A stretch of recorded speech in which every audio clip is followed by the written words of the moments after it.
We're deep in this, Adriana. This is day unknown for us at this point Yeah. of the Fantasia Film Festival right here in Montreal. We've been there almost every day at this point, multiple movies a day, trying to cover as much as we can, and we'll talk Yeah. about a bunch of them here. Losing track of the Yeah. days, losing track of the movies.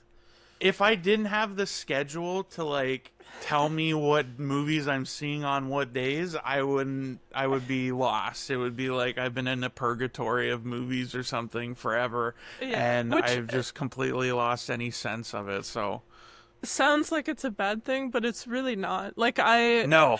I'm exhausted, like don't get me wrong. And like I said, can't keep track of the days, but I'm having such a blast and it's been so reinvigorating and like inspiring because I think I mentioned to you I was in like a pretty big like movie slump before this. Like I was Mhm. watching a few things for mostly for the podcast actually, but um yeah, and then this has just like totally given me life and like made me excited about seeing stuff again. So it's good. Yeah, I feel the same way. It was like, because I think I did the math and now I already forget again because of that, but I think it's like something like I'm at 20 movies or 21 movies in 9 days or something like that, counting anything. I've seen a couple things outside of the festival in that Yeah. time too. So it's definitely been chaotic, but yeah, like I do find it kind of like rejuvenating and also like broadening. Like the Fantasia Film Festival, for anyone that hasn't been or isn't as aware, is like a genre film festival, so you get a lot of like weird, kind of movies in there and kind of different genres. Yeah. And we'll talk a lot about the different movies we've been seeing so far and the highs and lows. But yeah, it's been an amazing week so far. Like I said, we're over halfway through. The festival's more than halfway done, but we got like one last week of movies to see. So we'll probably do, one more episode covering at least covering the movies we've seen at Fantasia. But yeah, it's been a great time. And again, like the Fantasia crowds, like that's one thing maybe we should start with too, Mhm. is like genuinely it's gonna piss me off the first time I have to go back to Cineplex to watch something and we get those like generic shitty crowds, Yeah. because like I don't think about it at all, and I haven't for these like 21 movies, because I think one of them too I saw was at Cinema du Parc, so that's another perfect place. Like I have not had to think or be distracted or worry about theater etiquette because these crowds are phenomenal, but still bring like exactly, I think, what you and I love so much about the theatrical experience with that energy, and like the way that a Yeah. crowd can enhance a movie is exactly what you get here. And Yeah. I Like love that the so much. people consistently like say that the Fantasia crowd is one of the best in the world. And it's kind of, yeah, you really feel it. And I Hmm. think, I mean, we saw this last year, but Oddity is such a great example of Yep. a crowd experience just totally elevating a movie. And I think Yep. it's interesting because the one movie I didn't see at Fantasia in the last like week and a half was Eddington, which we don't have to Yeah. get into. You guys already covered that extensively, but um, it was such a muted crowd. Like I feel like our group were like the only people really kind of chuckling and like reacting, and it was like it wasn't even a full theater. Yeah. And then I heard from someone at Fantasia who was at the premiere that people were like laughing like constantly, like the crowd was eating it up, and I was like, maybe if I had seen it there, I would have enjoyed it a little more. Who knows? But yeah. Yeah.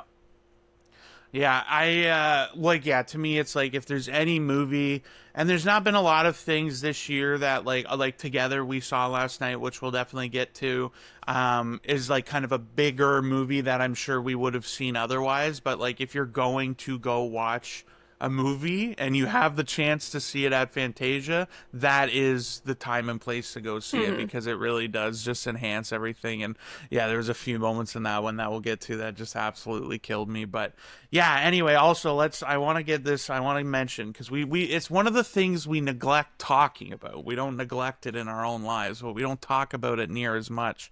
And that is the the treasure trove of physical media. So I wanted to quickly touch. Yeah, look at us go. These are just things we've acquired at Fantasia.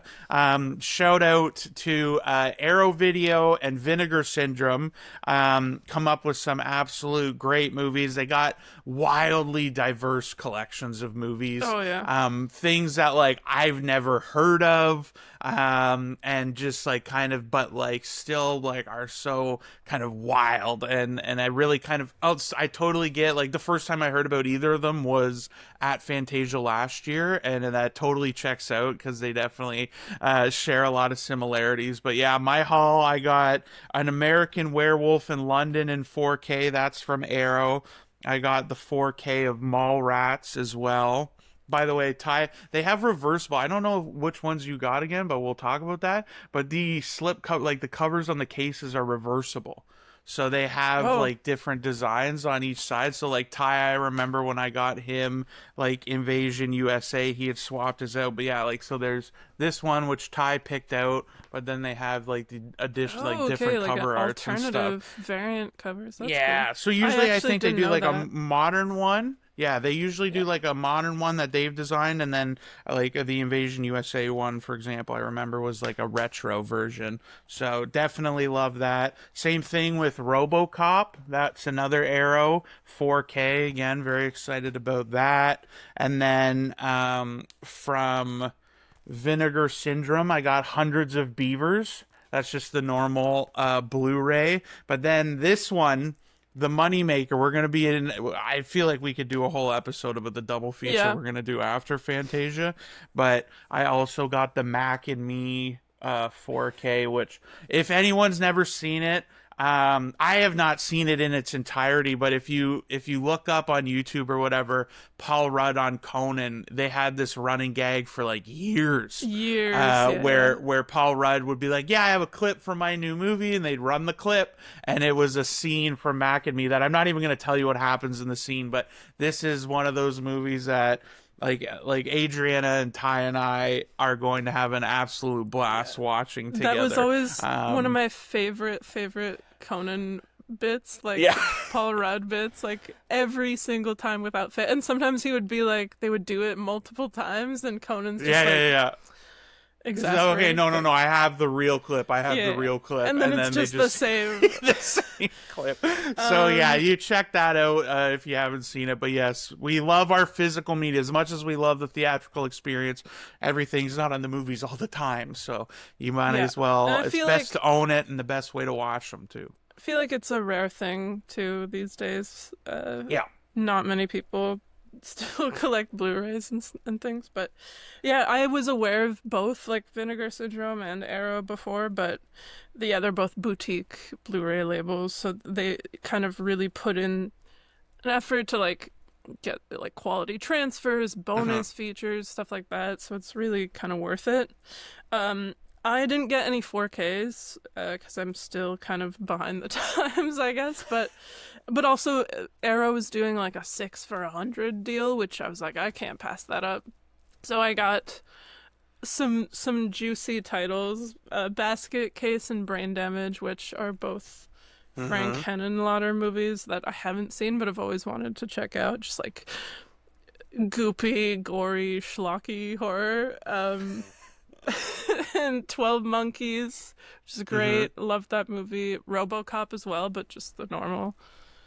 Donnie Darko, which is another movie I love but hadn't seen in a while. And then Abel Ferrara's The Addiction, which is a movie my brother recommended. It's like a vampire movie and is kind of like, yeah, more indie. Mine are still in their like Oh yeah, most of mine are too. I packaging, haven't. but I busted open the Mac and Me because it's got all the extra like yeah. goodies and stuff. Like they have like this little book, and it's got. I didn't even read it because I'm like, again, I haven't seen the movie, so I want to go in as you know, clear minded about it as possible. But yeah, even the cover art on this is also like, look at that. Yeah. It's so good. So I'm very excited for that. And then from Vinegar Syndrome, I got Smiley Face. I might go back and get more from them, but so far I just wanted this one. It's Greg Araki, like stoner comedy. Very odd movie, but like hilarious, and I'm happy to own it because this was like not available on physical media until I think last Hmm. year. So yeah, it was one of their like partner labels, which Yeah.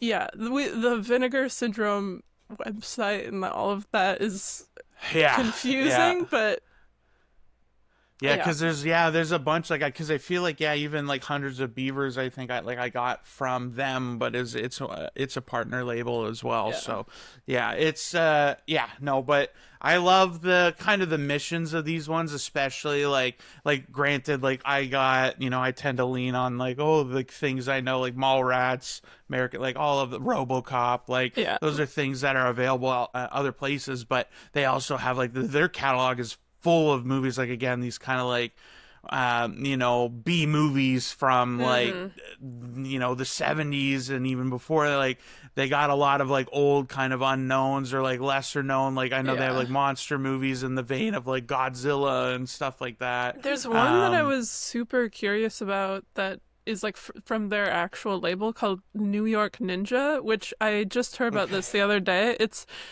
It was a kind of unfinished movie. They just had the footage for, and there was no dialogue or sound, so they took that footage and just like recorded dialogue and sound for it and Oh, then cut jeez. it into like a movie, and I'm like so curious about this, but it's supposed to be one of their sort of like classic like Oh, this is interesting. a an quintessential like Vinegar Syndrome movie.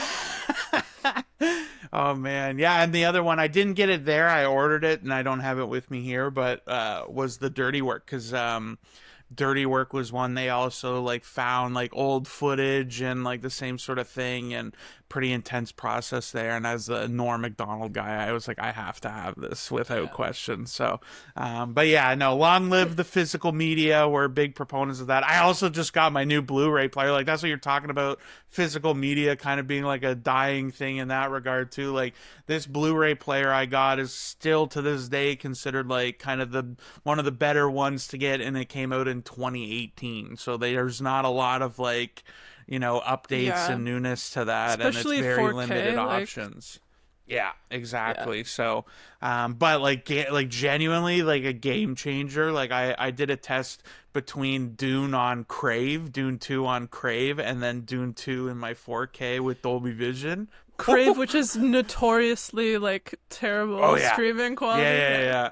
Oh, it was like I couldn't believe like because I and again like I'm more involved like and like we have a bit more of a trained eye for these things, but I brought like the sound was anyone would notice the difference of that. Like that was definitely the dramatic difference there. But I sat Ashley down and was like, what do you like? Which one of these like is? And she instantly was like, "Oh, this one's infinitely better. Like you can see more Yeah. clear and like the panning and like the shot that I used in Dune 2 to like comparison was the right after he drinks the water of life and he arrives at the kind of conclave or whatever that they have, and it's like the panning shots and all that and the loud like and all that.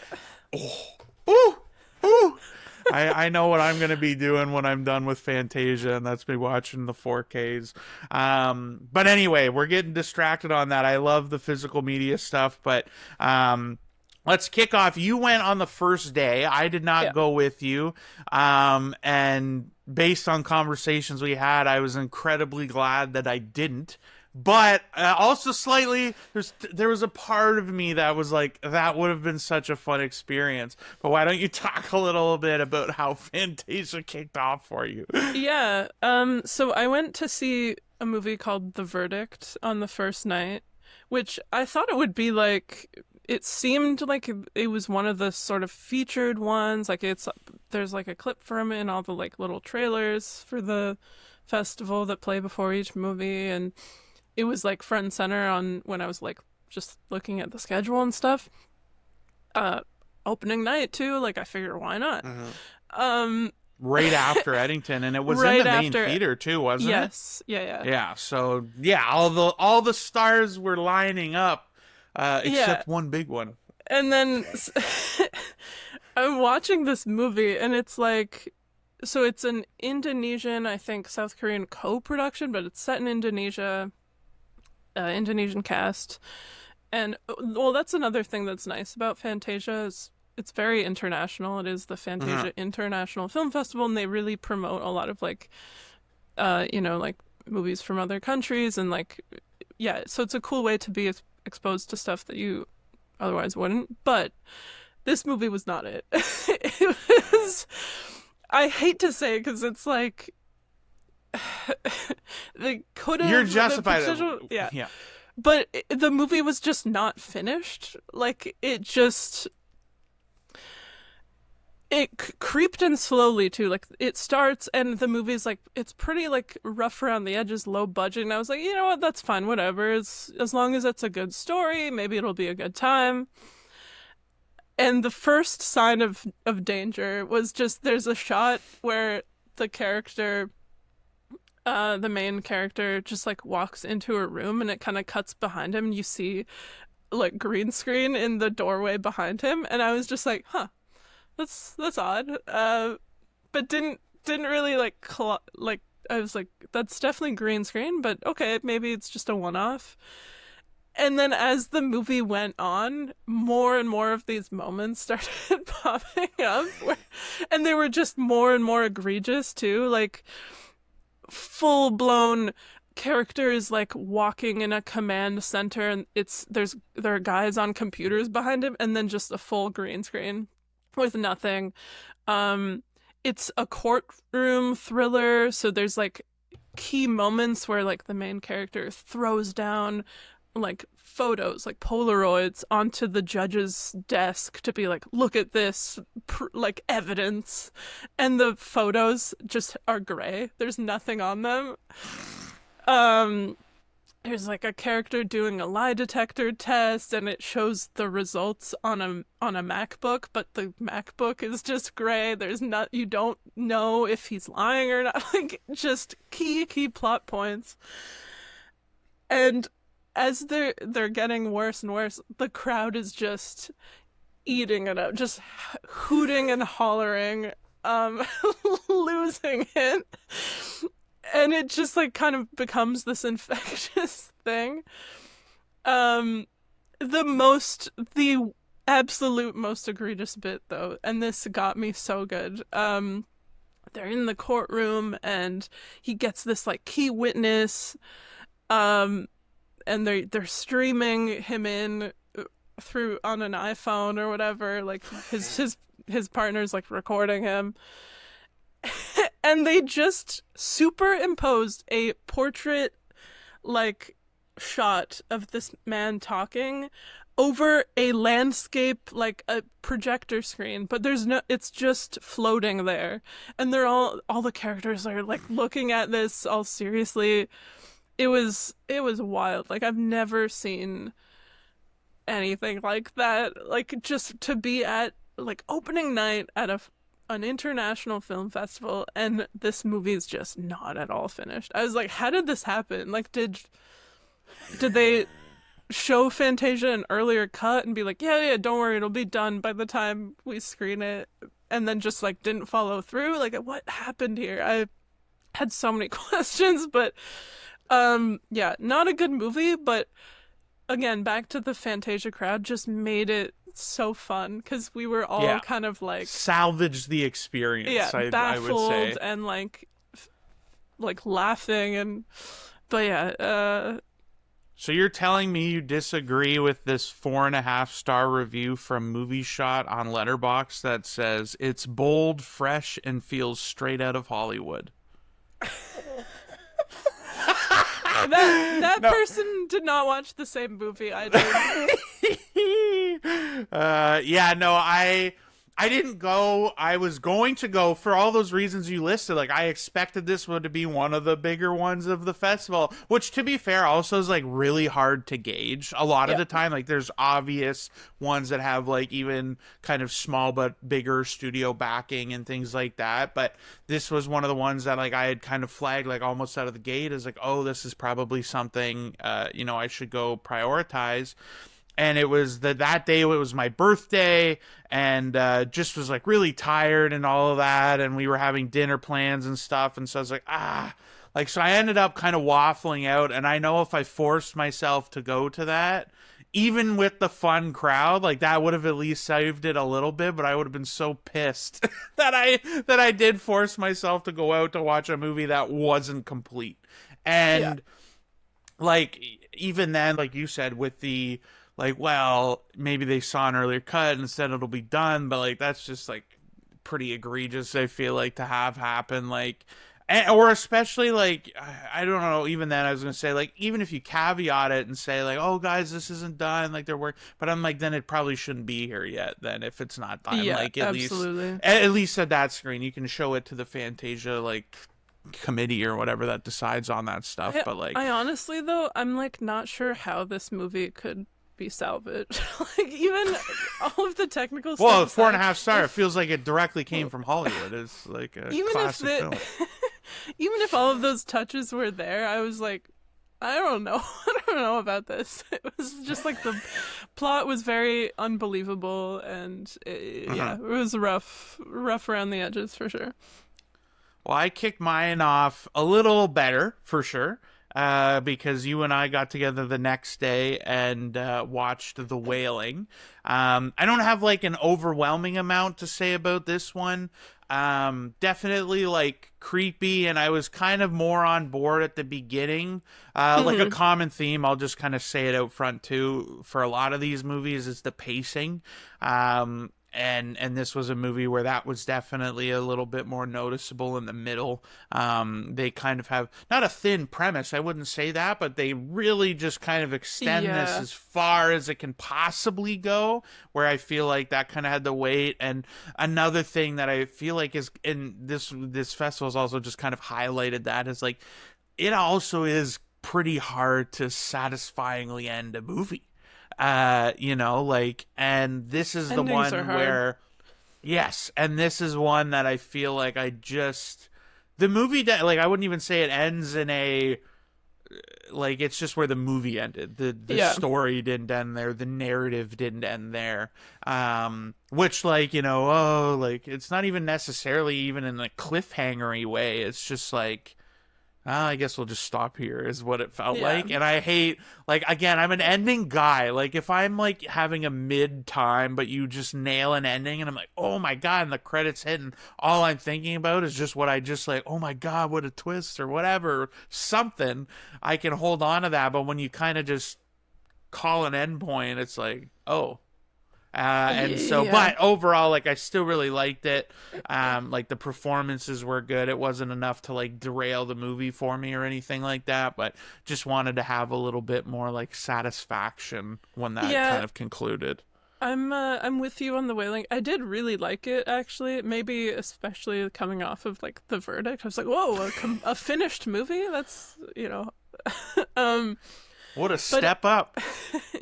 but I thought it was like genuinely like super well done. I was super on Hmm. board for the first act, I guess, or what, like half, like the Yep. first bit, because it jumps around in time and perspective. I think that's part of what messed with the pacing. Like it was so fragmented that it was like almost like, okay, we're watching a new story now, and it's like a different pace. And but that first part especially I thought was so great. It really reminded me of like It Follows. I thought the Hmm. use of like phones and social media and the way that was shown was like super super cool. Like some of the best The on texting and all screen that. typography I've seen in a movie in a while. Like it just looked great, and there was some good scares and creepy moments, but performances were great. But yeah, I Hmm. like you. It kind of dragged a little, and then the ending just like didn't hit the way it should have. But Yeah. overall, good Yeah. movie. I liked it.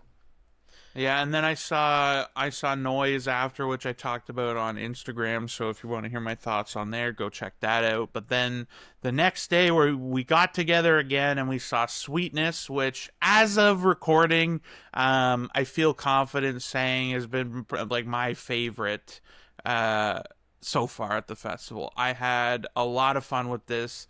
A spoiler alert, I know Adriana did too. It was again one of those movies that also super enhanced by the crowd.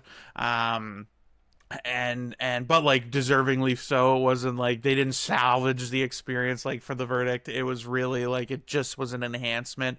I talked again a little bit about that too on our socials if you guys want to check that out. But the premise of it's really funny in this kind of teenager pop star, idolization relationship. And it's also like the movie Misery, if you've seen that. And just one of those movies that was like darkly funny. And then like, but also like dark. Like there's like Yeah. some really like, oh fuck And moments. like oh, it Um, it goes there. Like yeah, yeah. yeah. And like I was not ready for that. Like I like even like I didn't know anything about the movie, but going in and watching it, like I didn't expect some of the bits that ended up happening, and I'm like, oh wow, like this is really like everything's kind of on the Yeah. table here. And I yeah, like I love thought it was brilliant. sorry, I didn't mean to cut you off, No, but I no, go go. love just when a movie surprises you like that. Like Uh-huh. I knew a little bit more going in. Like I kind of knew the basic premise, and I was like, oh, this sounds like something I would, it's gonna be good. Um, and it still surprised me, and just like how it went there, and just the yeah, it does a really good job, I think, of like bringing you along for the ride. Like you buy in and then you're with it, and it just like kind of ratchets up the ante each time. And yeah, it was very fun to watch with the crowd too, like you said. Yeah, easily in my, I think, top three I've seen so far. Yeah, Um, I'll be interested to see where, how it holds up on the next week. Also, totally like full Canadian production, Mhm. Canadian cast.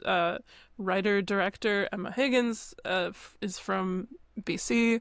Um, and it was very, very well done. Like it just everything about it, I think, worked. Very stylistically distinct. The music and score was really good. Performances, yeah.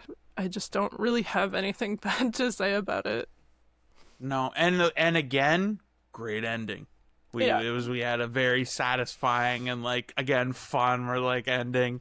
That like again is not like super easily predictable or anything like that either. So it really did kind of satisfy the whole time. And yeah, just an absolute blast. And I really hope I think you had mentioned because I jetted to the next one, but they had mentioned that like a theatrical release for this movie isn't necessarily guaranteed right now. They're fighting hard to get it. And like for whatever it's worth, our voices are lent to that case because this is so much like this is the kind of like movie you like it's so apparent that you need to see it with a crowd. Like it is yeah, like one of those ones that watching it with friends, watching it with friends of the movies that are all there with it, like it really did make a difference. And it's just like one of those movies that you'll have like just so much more fun even like with one other person to enjoy it with, because I know like you and I were bumping and making faces yeah. and smiling like the whole time. Like it was such a blast. The So people next to um us too were like losing their oh minds, yeah, which they like were got they me. were eating it up. Yeah. Yeah, no, no, no. It was a lot of fun, and so I really hope that one gets a theatrical run because it so deserves it and has that potential to really like be a fun little movie that clicks. And then following that up with my probably so far my favorite movie of the festival to my absolute least favorite of the festival was Find Your Friends. I also had talked about this one on socials, but I can't let this slide without talking about it a little bit more. I wasn't sure if I was just like, I don't know. I was like, I never want to walk out of movies ever. We've sat through movies like the one I kind of cited before was that, oh god, the name's escaping me now. In a Violent Nature. Like, I did not get on that movie's wavelength. I did not have a great time with it. Never once did I want to walk out, though. This movie, I pretty almost instantaneously was like, oh no. And that feeling just grew and grew and grew as time went on. And like my thing with it, the premise of the movie, well, which is crazy, by the way, because if you read the premise of the movie, they're like, friends go on a trip to Joshua Tree and like it goes wrong or whatever. That doesn't happen until like more than halfway into the movie. Like technically, when Yeah. they get to that point, like they go to a like The first half is it's rough. Like it's oh, just a lot of this. It's very same me. Like I'll let you get into it. yeah, well, yeah, unleash me because you got to let me off the chain on this one because like we open the movie on a party scene on a boat, which is like fine, that's whatever. And then I'm not even gonna like dignify the talking about it because it's it's like it's handled. I feel like, and this is Okay, whatever. It's I not will dignify that. So okay. All right. there's a sexual assault scene pretty early on in the movie. And I want to say it's like one of the okay, maybe not one of the worst because it still kind of like focuses on the woman and her experience to some degree, but I want to say one of the like least impactful and most irresponsible like uses of sexual assault in a movie to my mind, like because it just kind of happens and then it's supposedly a motivation for the rest of the movie, but you don't really feel that like for this character, and it doesn't work. Like it doesn't land. Her the way she acts like after and in relation to it just fell so flat for me. So for that reason, it felt very irresponsible. And then like the guy who did it like pops up later and during her mushroom trip in like one of the worst mushroom trips I've ever seen like Yes. represented on screen. And yeah, I don't know. Well, like one of my big problems with that from like the narrative side is that like the actual perpetrator at this and that opening is not in the rest of the movie. Like No. other than as a fake vision Yeah. in a vision, in that scene.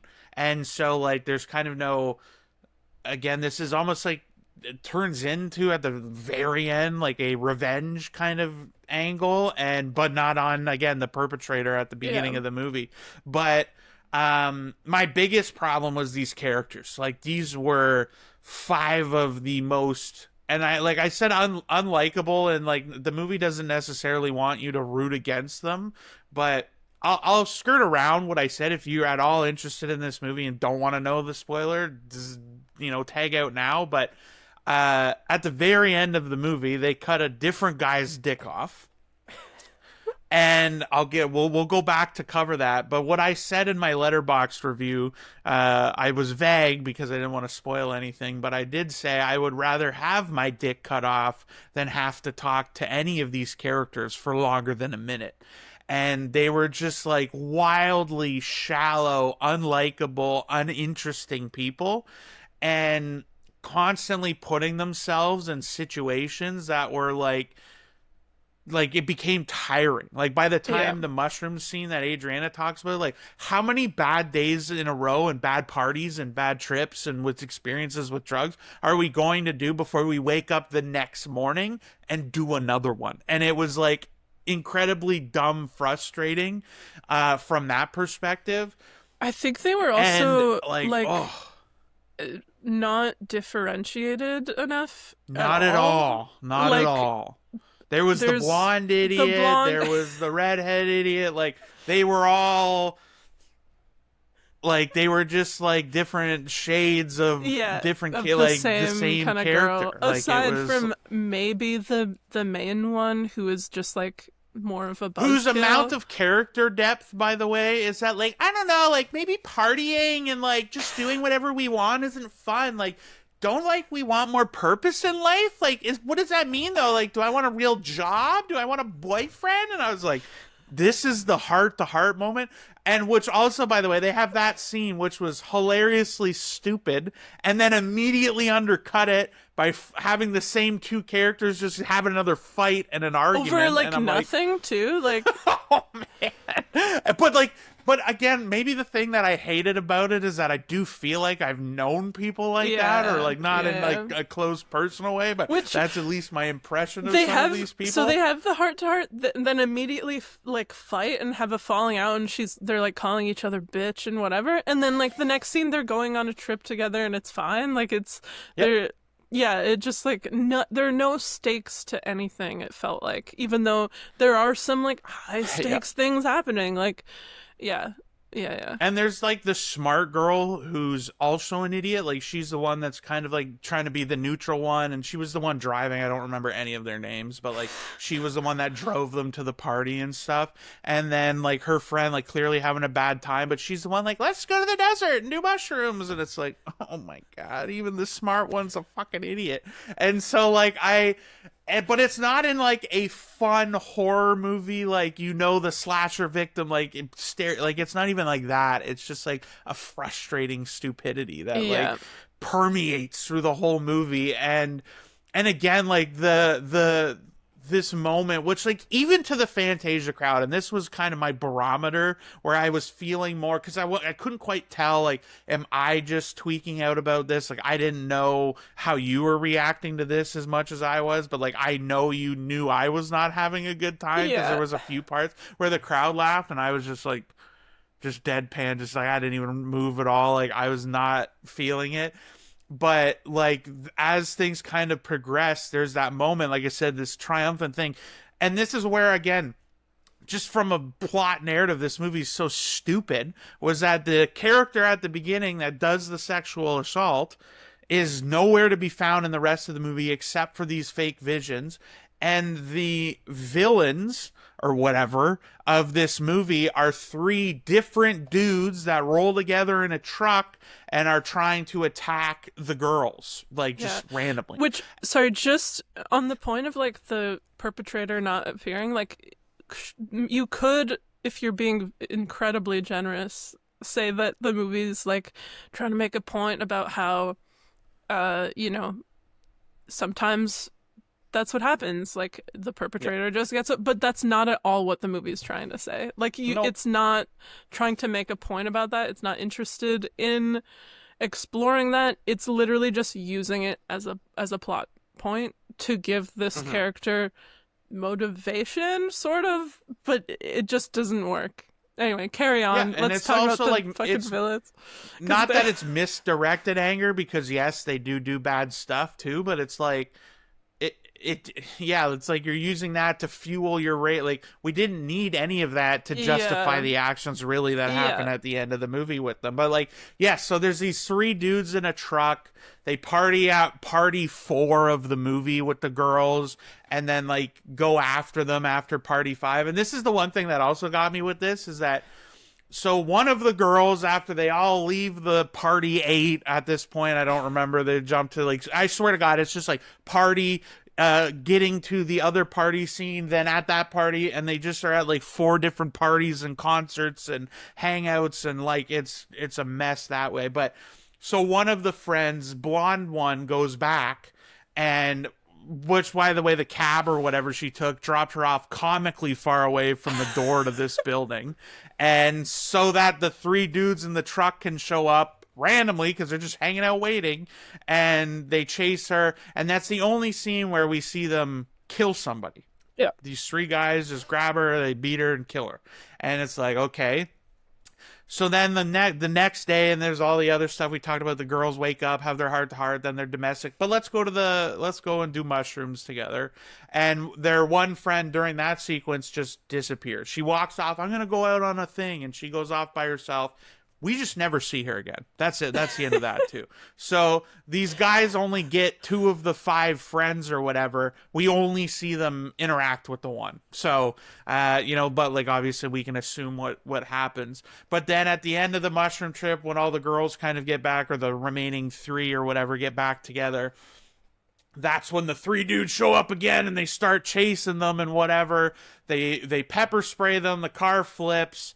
And then they take one of the guys, bring him back to their house, and start torturing him. And that's where, like, where are our friends? Why do you have their phones? And blah, blah, blah. Yeah. And I swear to God, I am not making this up. They finally get this guy to, like, give his justification. And it is that he's mad, where he's basically like, we're sick and tired of you hot whores showing up to our town every summer, and you party and have a good time and then leave. Like, that's the motivation these 3 dudes have to kill these women. And it's like, I fucking thought I was being punked.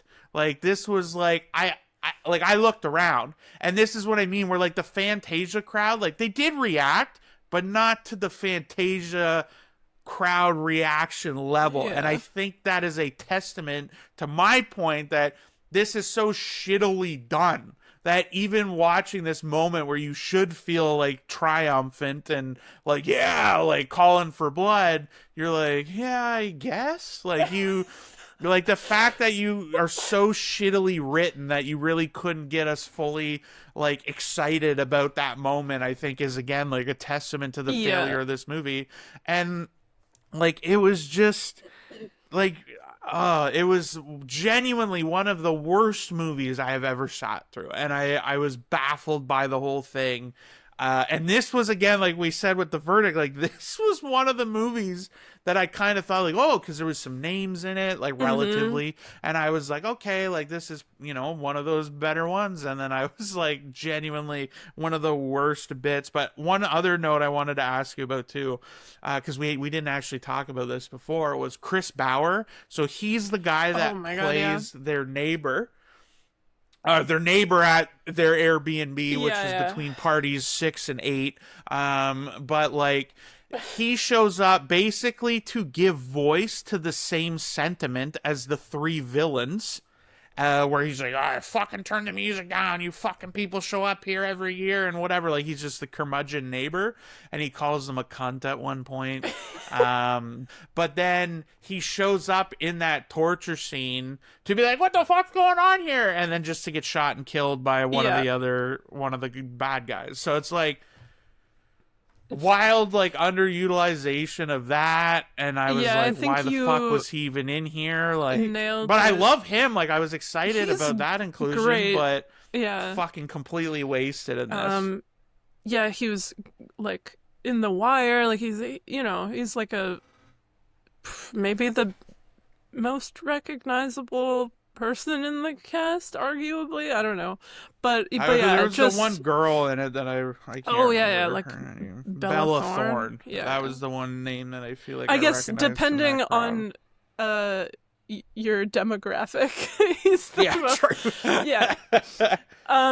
But yeah, I think you described it as like a criminal underuse of him, and I totally agree. Like, there was no point to his character except to like create a sense of like antagonism or like unease at them being there, just because like he's just creepy for no reason. Like, he could have just been a normal guy who's like annoyed that these girls are being too loud, but then they make it weirdly like, I don't know, they just like add this element of like creepiness to him for no reason to make him like seem like he could be an antagonist, but then he comes in and like kind of helps them, and only to get shot and like killed for no reason. So there was it was kind of and ridiculous. I don't want to get like wildly like deep into the weeds on this, but like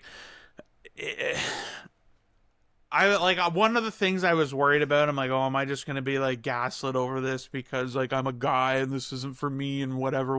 But like, again, like I'm super on board for revenge thrillers that tackle this subject matter. You can do this very well and effective and like moving in a genuine way. This was so wildly not it. And again, like felt like caricatures of like I honestly Yeah. feel like the writer director of this was just like, I don't need to give them real motivation because this is just real motivation. And it's like, okay, Uh, like yeah. maybe there's like, like the amount of like, I don't know, it's just like I felt like you had to just like live in a world where you just assume that that's how everything Mhm. goes. And again, it's not to say there are not real risks and things like that, but like this did not feel like it was dealing with that at all. And Mhm. um just using it as like very cheap, like yeah. To what you just said about like this type of story could be done well, and maybe just to wrap this up, I think Mhm. to me it just reminded me, like certain elements of it just reminded me of way better movies. So like Yeah. if you're considering seeing Find Your Friends, if you want like Don't.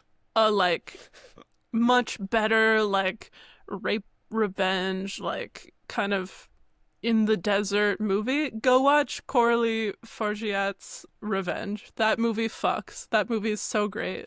Uh, Director of The Substance, that was her first movie. Go watch that instead. Or if you want to watch a movie about like a kind of girl kind of struggling with her place and like in that sort of party scene, coming of age type story, and that's done in a much better, much grounded, more interesting way with like actual good character work and like good cinematography and all of that. Go watch How to Have Sex on Mubi. Like that movie was sort of overlooked last year, I think. Really, really strong movie, way better than this. So either of those movies will kind of scratch the itch of certain parts of this in like an immensely better way. That's all I have to say. Like just go watch better movies that do this Yeah. stuff Well, justice. it's not like thematically the same, but the one thing in terms of like groups of friends that are supposed to, or I don't know if they're supposed to be unrelatable, but like of these kinds of caricatures of these people, like bodies, Oh even yeah, like yeah, that again, like too. totally very different, but like just like they get that right. You can get Yeah. into the like you would like those characters as characters and stuff This like that. So yeah. this movie was like the shittiest amalgamation of those three movies that I've seen. Yeah. Yeah. Exactly. Like, yeah, no, I agree 1,000%. I don't know how much like you want to talk about. I'll jump over terrestrial for a second just because I wanted to mention uh Hanako Akabane's Bodyguards, which this is where you see. I only wanted to mention it just because you talk about like the diversity of the festival. This is the kind of movie that I never would have like just seen on my own.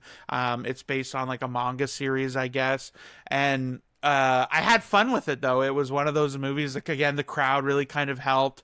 I wasn't quite sure if this was like supposed to be a kids movie, but like it had like some action sequences and stuff that were kind of funny. But yeah, definitely just in the vein of that over the top like really strong like facial reaction Yeah. acting and things like that that you could kind of expect with this. But that was one of the things I saw on the next day too that I enjoyed a decent amount. Like I said, I'm not like the target demo. It's not normally my kind of movie, but still something I had a lot of fun with. But I touched on terrestrial on socials, but I didn't know if you really had anything specific you wanted to Yeah, I mention mean, about that one. Terrestrial was like fine for me. Like I had fun with it. Thought Jermaine Fowler was great, and Hmm.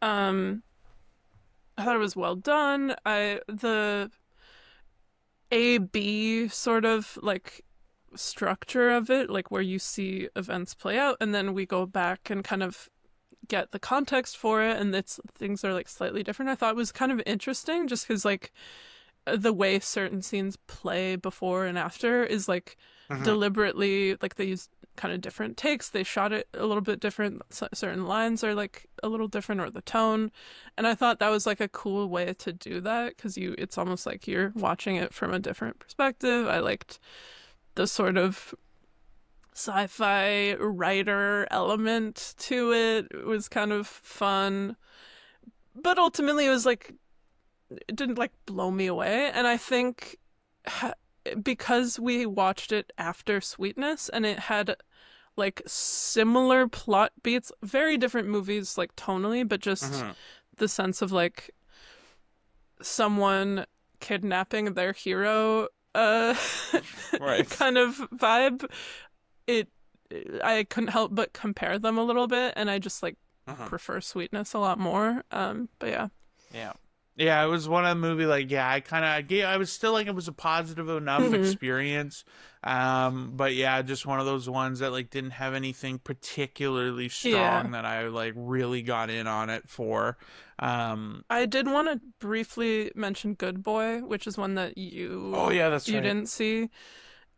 Which I feel like you would appreciate it, if not like and enjoy it. And yeah, I so this movie very unique in the sense that it's shot entirely from the perspective of a dog.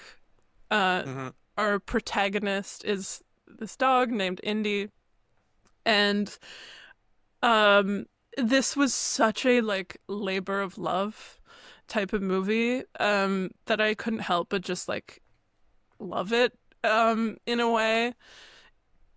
It's a horror movie, so the sort of idea, if you've ever had a dog or a pet and you notice them just kind of like staring at nothing in a corner, and wonder like what are they seeing? Like that's it, that this movie takes that concept and turns it into like a horror movie. So conceptually, it's fantastic. The writer director shot it with his own dog. Took years to make. I forget how many, like 3 years to make. They over 400 days of shooting because they had to just like work on the dog's terms. Like they would be like, okay, we're gonna try and get this shot today, and then do like 4 hours until the dog was just like done, and try I'm and done. get a good take from the dog. And because it was like mostly him and his wife. But yeah, I just thought like technically it was really interesting. It's a shot entirely at like dog level, so the perspective is really unique. There's some genuinely good like scares and like moments in this. And then it's also a very touching movie. Like it's kind of about mortality and um like there's like this grim reaper figure like looming throughout. I just thought it was very very unique. uh I will say like it's a short movie. It's like 70-ish minutes. It does feel long for that, because I think this is like really like a 30-40 minute movie kind of dragged out. Like it's a Mhm. short with a really strong concept that was like pulled out into a movie. There are bits that feel a bit repetitive, and because the main character is a dog, there's not like you don't have like Yeah. the kind of character to latch onto. There's only so much the dog can do, but it just I cried a little at the end. Like it just got me. It made me feel a lot, and I appreciate it for what it is. So if you can see this movie, like go see it. It was such a like clear passion project and like love letter to this man and his dog. And um yeah, so I can't help but like it for that. And I really hope you get to see it at some point, Shay, because I Yeah, think you would I love it. definitely want to. I was gone that day, otherwise I would have. I was like so pissed, and it was of course one of the ones that was only showing one day. Yeah, I mean I'm obviously a sucker for the old dog stuff, so I was like super excited for that one. But yeah, I was just looking too at the diary entries on my letterbox here, and this run of the next three movies actually is probably the most solid stretch in a row. And that was, yeah, kicking off with Every Heavy Thing. I don't have like again a ton. This was one of the ones that I definitely liked a lot more though. Super like this was one that I told Ty right after. I'm like, oh Ty, you got to come see this movie because this is a great just for him like this like kind of retro like almost like VHS Yeah. kind of vibes and analog and all of that, and was super great visually. And I had a lot of fun with that, but also kind of Josh Fadem, I think is how you say his name. It was so funny because Nick knew him from all these other things, and he's like, yeah, it's that guy over there, and I instantly, without being able to clearly see him, I'm like. He's like, I think he was in Better Call Saul, and I've seen Yeah. that so many times that I instantly looked. I'm like, yeah, he was one of those film kids. So I had instantly pinpointed that. But he was really fun as Yeah. this lead character. And really kind of brought like there was different like there was comedic and then there was more serious stuff, and I felt like he obviously shines more with the comedic elements, but like it was very serviceable in those kind of more serious moments. And yeah, just a kind of weird but really fun kind of movie. And again, with of the visuals of were super like the standout for me, which was Yeah. crazy too because we did the Q&A after, and the director said like, yeah, we just kind of winged it with those things because he had never really worked with green screen before and all of that. And so like when he said that, I was even kind of more impressed Yeah. because I'm like, Me oh, like too. that really came across really well and was a very strong aspect of the movie for something that he wasn't experienced and versed in. So yeah, definitely liked that one. Yeah, I don't have too much to add. I think I agree with everything you said. It was like an unexpected one for me because I had no idea. I haven't Hmm. seen any of Mickey Reese's other movies, which this man is prolific. He's put out like 25 features in the last like I don't know, 10 years or something like that. Um and yeah, so the tone and everything of it, I wasn't sure what to expect and just like kind of Hmm. surprised me. It was very funny, very like odd. Um yeah, no, I Sick liked title, by the way, yeah, right? I yeah. love, like, I really got on board, and like the way they incorporate it in the Yeah, movie is really good too. But I just like it just has a sick title. That's yeah. and like again, when you're going through the list of trying to pick out what movies you're gonna watch, like it was a sick Every title. I was everything, on yeah. board with a sick title. It was a good title. So, Yeah, and I like the um, kind of neo-noir kind of, yeah, yeah, yeah. PI thing, which was cool. Yeah, it definitely a standout. And then keeping again like this good run. The next day we saw Redux, Yeah. which is another one of my favorites so far. Um, I won't. I'll keep this one vague too. I think the in terms of like the strongest energy I got of like if you need like some sort of comparable was like a Terminator 2 in terms Hmm. of like kind of character and motivation and things like that. A little well, not motivation exactly, but you'll see what I mean when you watch it. I want to be vague because even the setup, like Yeah, this is a movie that if I tell you the genre, it kind of gives part of it away. So I don't even yeah. want to do that. Which it Um, not the end of the world. Like I think going no, into it, I sort of knew that element just because it's in the description and they yeah, play like.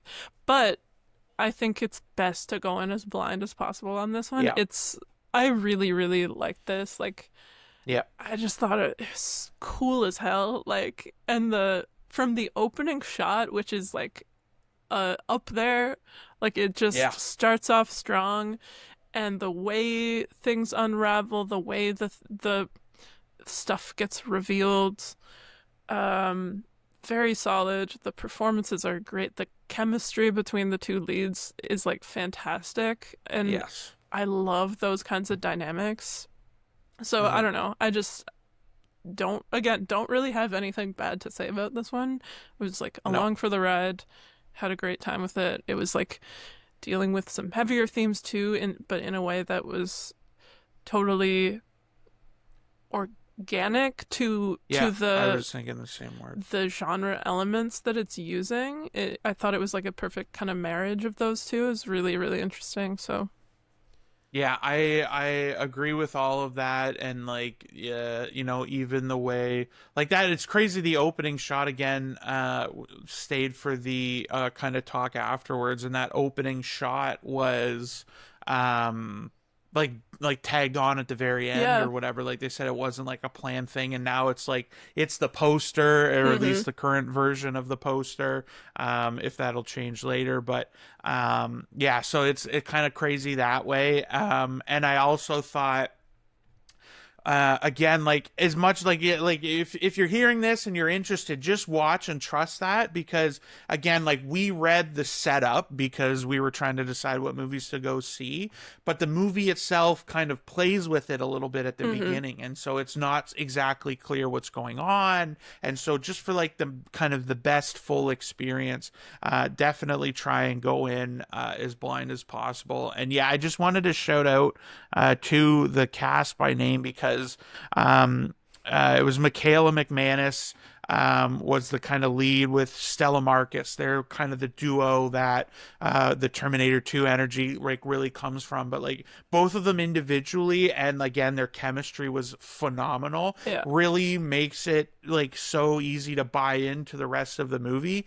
And also like we talk a lot about like shoeing in themes into movies and stuff, and it is like this isn't a movie where anything of that is crammed in. Like all of it is organic. It Yeah. works. Like when you were trying to when you were thinking of the word organic was the one that I wanted to say too, because it just like the narrative and how it weaves into that seamlessly, and it doesn't feel like, oh, here we go, we're getting a diatribe about something. It's no, like it's a real kind of like it's well written into the rest of the Yeah. script. And And these um guys, so the filmmakers, Kevin, Mike, and Matthew McManus, Matthew, who yeah, are Michaela's their sister.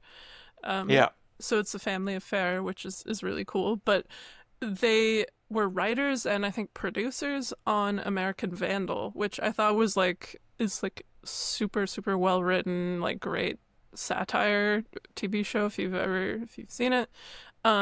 So it makes sense that the script on this was so tight. And yeah, I to go back, Stella Marcus like blew me away. Like for hmm someone who like I think she only has one other credit maybe. Like she hasn't done a yeah, and lot it's a short film, at least on yet, and Letterbox. like for a young actress, like I thought she just like knocked it out of the park. She brought a lot of like charisma and like humor to a role that is yeah, tricky to kind of balance. So, yeah. Yeah, and I also wanted to mention too, Jeremy Holm as the I won't even say what because you know, one of the characters was really solid in that kind of it's a limited kind of performance in terms of like our kind of insight into it, but really did kind of bring like the kind of presence and the menace when Mhm. he needed to. And yeah, like just again one of those things where really kind of everything kind of came together and just really worked. So definitely one that I would recommend. But I know you're probably going to have a few things to say about this next one, so I'm going to let you take the lead. But Yeah. one of the next movies we saw, I think it was right after that, It was right after, yeah. was called Fuck Toys, which I'm gonna shout out Nick Chebley, who was like, "Oh, Shay's gonna hate this movie," and I liked it. I had a lot of fun with it, but I'm gonna let Adriana take the lead on this one because I know you really enjoyed it. Yeah, I so this again, this was another sort of unexpected one because I didn't really know much about it going in, and I was like, all I knew was the title, "Fuck Toys," and I was like, okay, this could be Which fun. pretty good title. Yeah, it's a great title. I hope they don't change it. I hope they can get away with not changing it. But it just surprised me with how I don't know how to put this. I've been like thinking about this movie, and it's like the more I've sat with it, the more it's like kind of grown on me and stayed in my Mhm. mind. Um but I guess it was just more it was deeper and more interesting than I expected for what is on the surface like a very like trashy, like it's a it's kind of silly and absurd and um yeah, to me it was like a perfect mix of high and low, like in the Mhm. sense of like you've got it opens with well this like stunning like very striking shot of like a swamp, and our main character AP is like getting a tarot reading from Big Frida on this like mossy platform in this like swampy Louisiana setting, and I was just like immediately struck by it. And then we cut into this tarot reading, and I didn't clock this until they mentioned it after, but it was a direct homage to Agnes Varda's Cleo from 5 to 7, which is one of my favorite movies. And yeah, and then it just from there we go on this odyssey as this character AP finds out she has a curse, or so she's told, and is basically the rest of the movie is going on this odyssey to try and get enough money to break the curse. Um yeah, I don't know how much of the plot to like spoil, but just I'm at a loss for words because I just like there's so much here that spoke to me and worked for me. There's like yeah, references to Agnes Varda, but it's also very like John Waters, like Mm-hmm. trashy. There's two characters reunite while like pissing in a guy's mouth. Like there's just like gross out bits and crude, crass sexual humor, and it's very much maximalist in that sense. Like it's Mm-hmm. yeah, it's doing a lot, but it was hilarious. I found the crowd was eating it up and just again amplifying that experience, but it was also like strangely like beautiful and moving in ways I found. It's colorful. It was shot entirely on film with anamorphic lenses, so it Yeah, looks stunning. Um, yeah, definitely one of the and best looking movies we've seen so yeah, far. and like the production design and costumes and sets are all really distinct. Yeah, and it was apparently like an 8 year long process to get this movie made. And it shows. Like it's another movie that's clearly like a labor of love. Annapurna Sriram is like writer, director, co-editor, like she producer, like wearing so Star. wearing so many hats and doing them all like incredibly. I really really hope that this movie takes off and gets distribution, and that it kind of gets the love and attention that it deserves. This is one of those movies that like it it hasn't been picked up yet. It's like there's some risk to it, I guess, because it's sexually explicit and it's called Fuck Toys, and it's it's not the most commercial movie, but I really really hope it gets that love, it gets picked up, because I think everyone should see this. It's very very good. To me, it just was such a standout. So yeah, Yeah, I definitely think it's like destined to be a cult classic. yeah, There's not a, mainstream level of commercialness here, but like again, a movie that I'm assuming was, responsibly budgeted and all of that, like it, and again punches above kind of its weight in that regard, I'm sure. But like definitely something that with the right, kind of distribution partner, you can certainly make money on. And again, like I think like it may be more for like a niche kind of crowd audience, but one that will like enthusiastically support it, and one that like again like I was really enjoying this movie. The only kind of way, the reason that it kind of prevented like from going to like I really liked it to like I loved it or more was again the ending didn't quite like coalesce for me in a way that like I felt more emotions and like you said, the highs and lows kind of throughout. And then at the end, when you're supposed to feel particular ways, like it just didn't hit me with mm-hmm. the strength. And so, again, I just like maybe that part could have been a little bit more impactful, but like overall, like, yeah, it was a lot of fun and laughing and honestly, like going into it, like it's not as bad of the No, like it's not as like crazy where like even like age you might get an impression of based on one of the bits Adriana mentioned at the beginning of the movie involving an old man, a bathtub, and two girls. But like that was definitely like one of the kind of like more shocking, if you want to even call yeah, it that, but like it was very funny and it gets played really well. And yeah, like I thought, like I said, it was a lot of fun.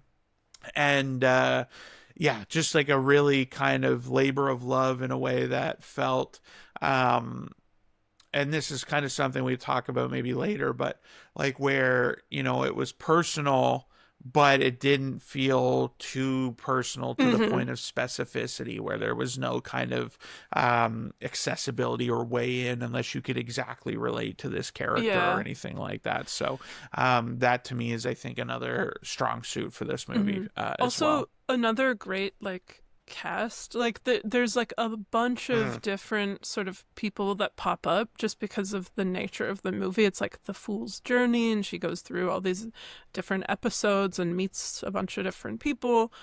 Um, but yeah, all of these like little bit parts were played really perfectly and kind of added to this the atmosphere of the movie. Yeah, just mhm. I thought it was like very, very funny too. Like the sense of humor of it just worked for me. And yeah, I don't know. I could go on and on about this one, so stop Yeah, me. And well, it I feel worked. like I'm I'll saying a just lot, but not saying anything of substance Well, because we I'm want just. to too. That's one of the things about like festival stuff like this too, is we don't want to like dig right into the details because so few people have actually even had the chance to see the movie. Mhm. So I don't want to give too much away for anyone that hasn't seen it yet that will want to. But just the last note for me on the humor aspect of it was like, I wouldn't say me and Nick, when me and Nick maybe distinctly are a little more kind of polar in terms of some of the things we find funny, but like there was, like we all felt that same way. So Yeah. that's, at least a semi-diverse range of like what we find humorous and stuff like that. And it really kind of checked all those boxes. So definitely still in, definitely in the top five, certainly, of what I've seen so far. Um, Yeah, it was there's easily honestly, the most interesting Q&A I've attended too at one of these movies because a lot of the movies actually have had like the writer, director, whoever like there, mhm, and so they usually do a Q&A. Yeah, it just kind of like hearing her talk about the process and elaborating on certain things. Like it was just very, very interesting.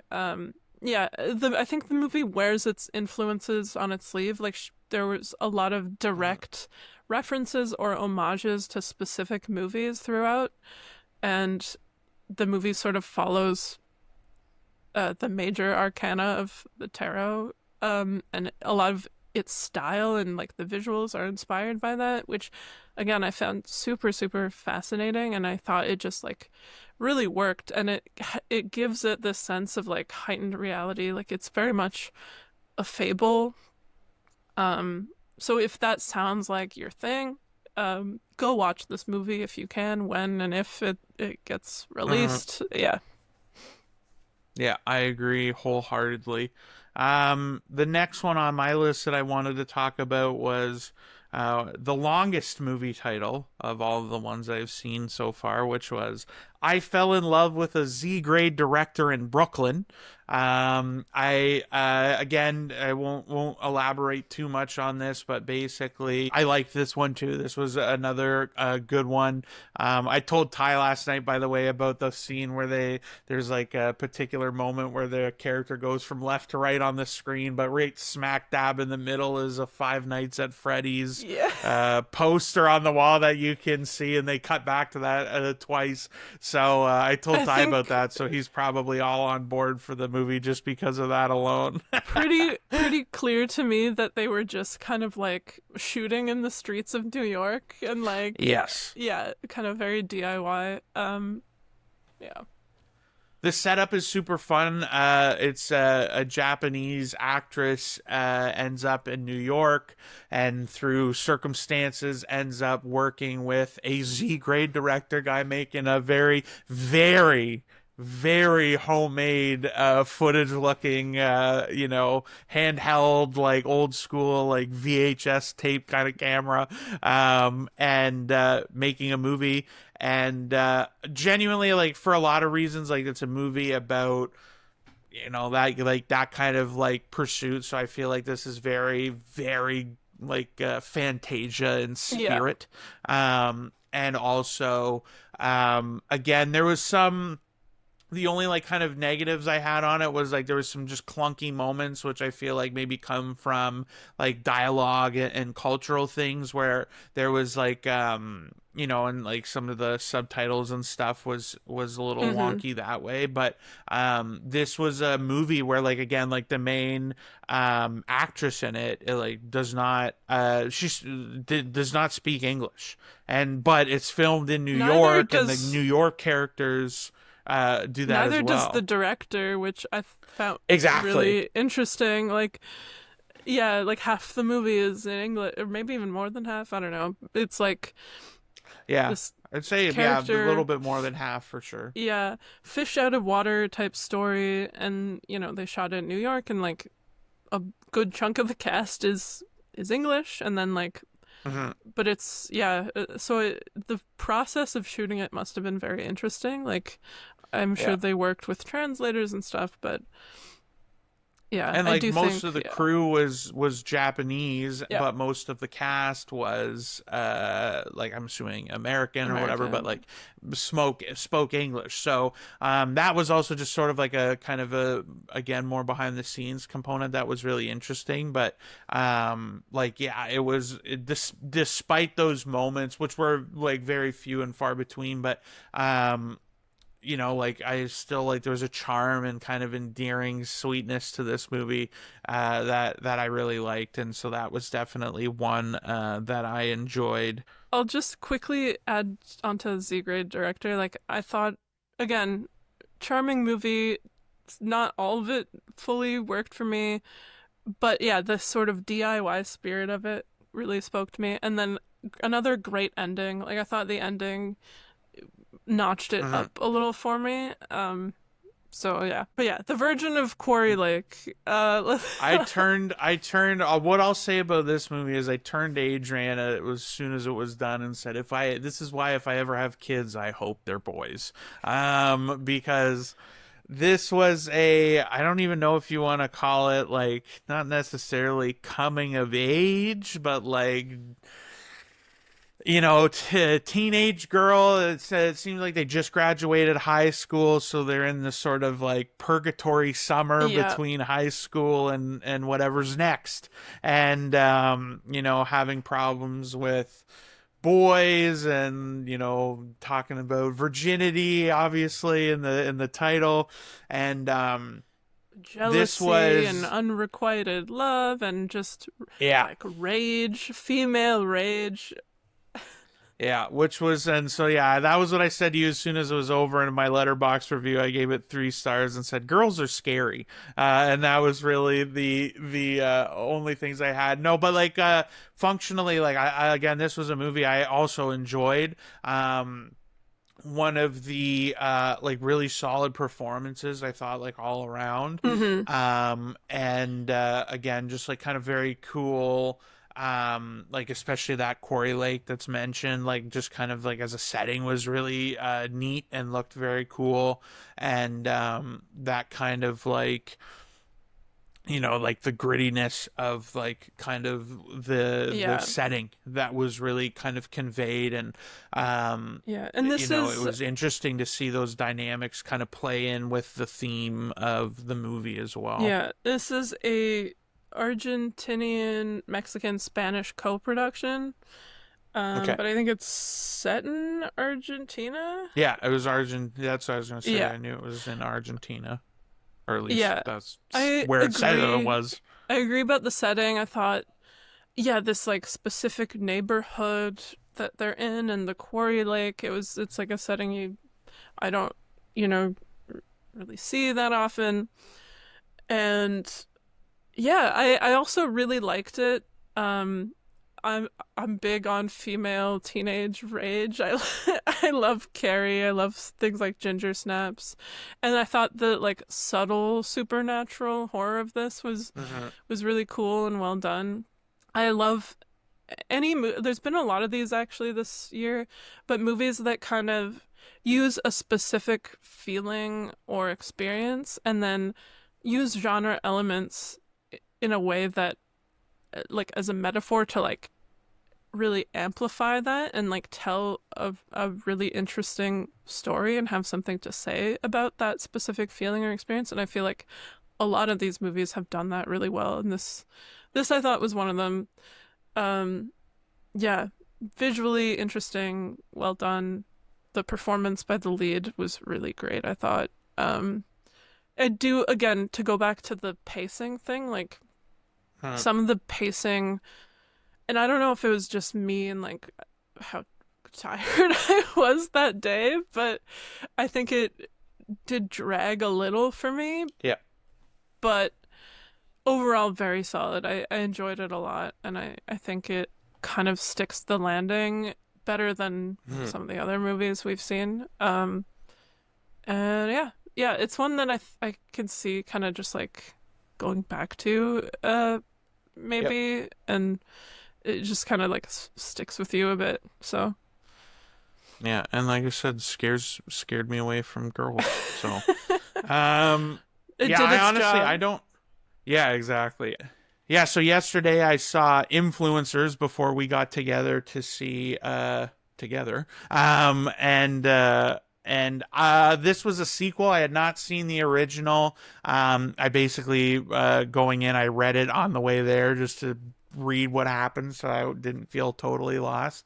And I'm actually going to be kind of vague on at least the sort of the overall like specifics to this movie because even the setup kind of, is it a prequel? Is it a sequel? When is this taking place? And the movie plays around with that a little bit. So I think that was kind of a fun thing that, even having not seen the movie, I was still like, what is this about? And so like it was, they had but like, again, it was intentional. They play around with that expectation. Um, but honestly, this was better than like kind of expected. There were I read like some mixed to positive stuff on the first one, but basically, like conceptually, where it was like, oh, this is this character. I think it was CW is the main character, and it was played by. So I want to actually mention her specifically. I think her name is Cassandra Naud. Naud, but she has this like just very distinct, like it's a birthmark right like along her cheek, and I didn't know if that was her or the character or whatever, but it's actually her, and she was fucking phenomenal in this movie. Really solid, and I was surprised, like I wouldn't be surprised, sorry, to see her kind of pop up in more things because I thought she was really good in this. But she's kind of the main character that just ends up really kind of hunting down, for lack of a better term, I'm simplifying it, but like doesn't love influencers. And so definitely I think it made me want to go and watch the first one, so I will go back and watch it, because I'll just even be curious to see the kind of the evolution of the filmmaker and the character and all of that too. But if you're curious, I do think it's probably makes sense to watch the first one in advance because it does like deal with things in that from that movie. So it's definitely worth kind of having that awareness. But You're it was, I haven't seen either, but you're selling me on them. Just yeah, like it so was like, again, it's not like, crazy, like, but I thought like for what it was better than what I was expecting. yeah. And like again, like the caricatures of like, it really tackles, like I thought this was a movie, and it was actually Eddington. You and I talked about it separately, but Brandon and I also talked about it on our episode about it. But like how that movie uses like real social media Hmm. to feel authentic. This movie does that too. And it really did. I feel like that was kind of having these movies too close together where they do that, where it's like, yeah, dude, add me on my book and stuff like that. Like where it's like this made and it just kind of feels disconnected. It helped it feel more grounded, and also like they did a great job at like nailing the different kinds of influencers that are out there. And they had like political ones, right-wing ones, manosphere ones, like just the kind of normal like girl like Yeah. influencers or whatever, and things like that too. And so the movie kind of juggles like all of those things pretty well. And there was like, again, pacing is kind of, I feel like, been the main theme of the first week, but it was like a little bit kind of like they do a lot like to its credit and to a little bit on its downside, like the juggling of all of those kinds of things and bouncing around and whatever, does kind of like add a bit to the movie where I felt like, oh, just maybe like a 5-10 minute, like, could have maybe been trimmed out of this. But like still I thought it was a pleasant surprise for me. Ton of fun. We had like the pretty much, I think the whole cast and crew was there. Beautifully shot, like locations. I feel like they really took advantage of that, because they're in some pretty good like South France, Bali, so they're in like almost like White Lotus-esque Yeah. kind of energy that way with like the locations and the settings they use. So that really worked. But yeah, like the performances were solid. There was kind of like an emotional core to the movie. And then it's also like really fun. Like there's a lot of like comedy to be had in that. And like particularly near the end, there's a scene. I don't even want to say what kind of scene it was because I didn't expect it and it turned into this and was super funny and you're really enjoying it too. So like had a little bit of everything. And like I said, I was just pleasantly surprised by it. And definitely like if they do a third one, I'm gonna watch. I enjoyed this one quite a lot, so definitely I think worth your time. But yeah, I don't know Nice. if you don't have anything else, then we can get into the last movie we've seen at the Yeah. time of recording, which was Together. Dave Franco and I always miss his like Alison Brie, right? Yeah. So they're actually married. I didn't realize that or whatever until this whole press tour Really? and everything started. Oh yeah, I have no clue. I'm not like particular, like I was never a huge Community guy or anything. And then like Dave Franco, Fair I'm like I've enough. enjoyed, but I'm like Yeah. not a Dave Franco guy by any stretch. But yeah, so this was a body horror-ish. Like it was Romantic honestly like comedy also. yeah, yeah. It's it blends things together, and in a way that I thought really worked. And I feel like watching it. At the end of this kind of massive week of seeing a ton of other movies, it was also like a kind of another like I felt a little bit more like rejuvenated and kind Yeah. of fulfilled because this movie really did kind of nail a lot of different components, I think and was a really enjoyable watch for me. aside from Eddington, probably the most like high profile movie too Yeah. of the festival so far.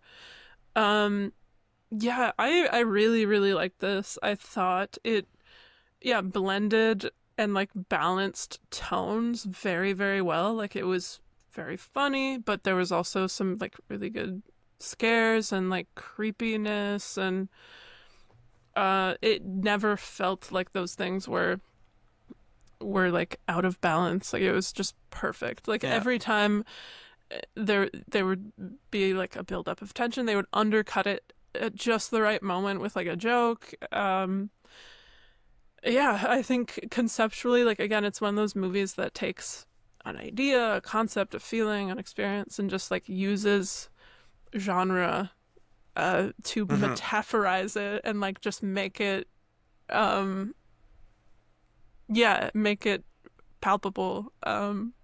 So yeah, I don't know. Yeah, I was a little less forgiving on the clash of stuff because there was two moments that I remember specifically where I felt like the movie kind of like I just felt like, oh, we need to have this bit. And one of them was near I'll keep it light because again no one can see this movie yet, but it is coming out soon though. It's I believe like this week. So Yeah. if you hear this and you want to I definitely recommend it. Hmm. I think Adriana does too, so definitely check it out. But yeah, there was a moment at the very kind of end that like I felt like the movie stops and I'm like, well, I don't know that this would be, like with what they set up, and it was to deliver this kind of like endearing moment that didn't like I felt a little disjointed for me. And Yeah, there I was think one bit earlier. I Yeah, know yeah, what we'll you're talk talking about, after to but yeah. clarify, but yeah, it just like there's an urgency, there's a time pressure basically,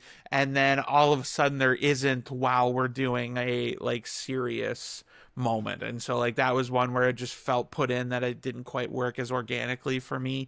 And then there was a scene when they're in the cave like right near the beginning, where I just was like, Jesus Christ, this came wildly out of left field. Like, and I just was not like kind of ready for that, and for the movie to like stop and just do like a kind of monologue slow pan in. I was like, so it just kind of, but that was like, again, two moments that, ultimately didn't derail anything or whatever, but it just was like, kind of dense in an otherwise Hmm. really good way of like kind of linking those things in, and like, again, blending the serious and the funny really well. And like, obviously with the two of them being seemingly an actually happy couple with genuine chemistry, that came across Yeah. on screen as well. So I thought for that purpose, it really really worked that way as well. I have to Effects wise, I shout really out, liked it yeah, too. the special effects were like fantastic, I thought, and a lot of practical effects too, like some Uh-huh. digital enhancement, obviously, but like that's how it should be. Like you should try and Yeah. do something practically if you can. And this movie seemingly like just like went there and like tried to keep things. Yeah, it just looked really really good. I thought. Yeah. Um, There was only like, I mean, the very end, I won't oh say it all what yeah, it is, did not yeah. work for me at Me all. neither. Like, but I was like, I'm oh, and glad then, but you. like it ends. I'm Yeah. glad you So it said was, that because I was like it. It didn't quite work for me. Like I think in theory, sure, but then they actually went there, and I was like, well, I for don't like, know. I don't yeah, know. I want to keep this so light and vague, but the very end shot, like, didn't it didn't convey to me what it should have. Like, and again, and also like you said, the digital kind of component, like a lot of it was practical. This is something that had to be done digital, so not only did it feel digital, which already kind of yanks you out a little bit, it Mm-hmm. just didn't look the way that I was kind of expecting Yeah. as we were building to that moment. So that's all we'll say about that part. But yeah, I think, like, again, overall, these are nitpicks. There was some really effective, well, okay, I shouldn't say effective, they were effective on a lot of other people. Like, I was kind of stunned, frankly, when there was one jump scare right near the middle, I want to say, that involves like a sudden crash against the door. And the crowd freaked out and I like people screamed. I was so ready for that. I didn't even flinch. And then like but there were I genuine like, ah! There was screams littered throughout there, which was hilarious. I That made me wasn't laugh. But like yeah, no. I didn't like scream or that one got me just cuz like Did it? It but is good. Like yeah, I I'm respected it. like I don't know what it is, but I just was like when I'm like really into something like focus whatever, it just like I'm easy to get in that sense. Like there's one later too that I some people clearly didn't see it coming cuz like again they kind of like screamed a little, but like I don't want to spoil it, but like I could see in the background I was like okay, it's I see what's Yeah. gonna happen here. There's gonna be a jump scare. I see it, and it happened. I still kind of like I still kind of jumped a little. Was there a TV on that in that scene? Is Yeah, that what you're talking? yeah, Okay, yeah. And I'm like, fucking, what is wrong with me? Like, just why my body betrayed me because I was like, I see him. I know he's there. I know it's coming, and I was still like, It was funny, the movie, because they do a decent job of misdirecting you yeah, on that one a little bit too, because there's like the far end, like I almost half the screen is like down the yeah. hallway, Which so I kept looking over that way. clearly some people didn't. Yeah, They yeah, were yeah. like, Did whoa, not like, notice. Yeah, yeah. But I was like immediately clocked the yeah. blur in the background. Let's say. Yeah, yeah, yeah. So yeah, Yeah. no, there was some bits there. Like, again, like any gripes I have with the movie are like pretty minor. Like Mm. in terms of the like like I again, I'm trying to be vague for spoilers, but like one of the main characters that's in it, like their involvement in the overall story was wildly apparent to me. Like, is not, well, this is a problem with movies like this, I feel like, is that when you have three real characters and something's going on, that you're like, well, it's not going to be a surprise reveal of a character we've not met or seen Yeah. throughout the whole thing. I mean, I So do like it think undercuts sort of the mystery part of that, because from basically the moment, again, I'm being trying to be vague, but the moment she arrives at the house and how she alerts the homeowner that she's at the house, I was like, yes. oh, like Yeah, I was yeah. like right away. So you are like, because at that point you don't know that there's like anything going on that way. I But think like that just solidified it, and I was like, okay. up to that point though, cuz yeah, I had the same thing where I was like, okay, I see. Uh Yeah. but up to that point, I think they did a really good job of like misdirecting. Because like you Mm. think this character is just going to be kind of like a thorn that gets Yeah. in between the two, but then you find out no, it's actually not the case. But also there's a scene earlier where they kind of, I think, do a good job of like throwing suspicion off, if that makes like Yeah. there's like an in-universe explanation that makes sense for okay why this is happening that wouldn't need to involve a character, if that makes sense. So like Yeah. even if Yeah. the cast is limited, it's like you don't necessarily suspect, if Yeah, that makes sense. exactly. Yeah. It wasn't until that moment where I heard, that I was like, okay, so like there's something. But that's the one like kind of discredit, is that I felt like the movie really handled the mystery part of that not as good once they introduce it, really. Like I thought that was like so blatantly clear. Like there's even a conversation that happens in a house where it's Yeah. like okay, so that's exactly like you'd pegged that before, and it's not substantially, but it's decently ahead of when the characters make connections. So you feel like you're a little ahead, but like again, all of this is like very minor in a movie that like um yeah, was like a lot of fun. Like, and I had again zero clue really what to expect with this.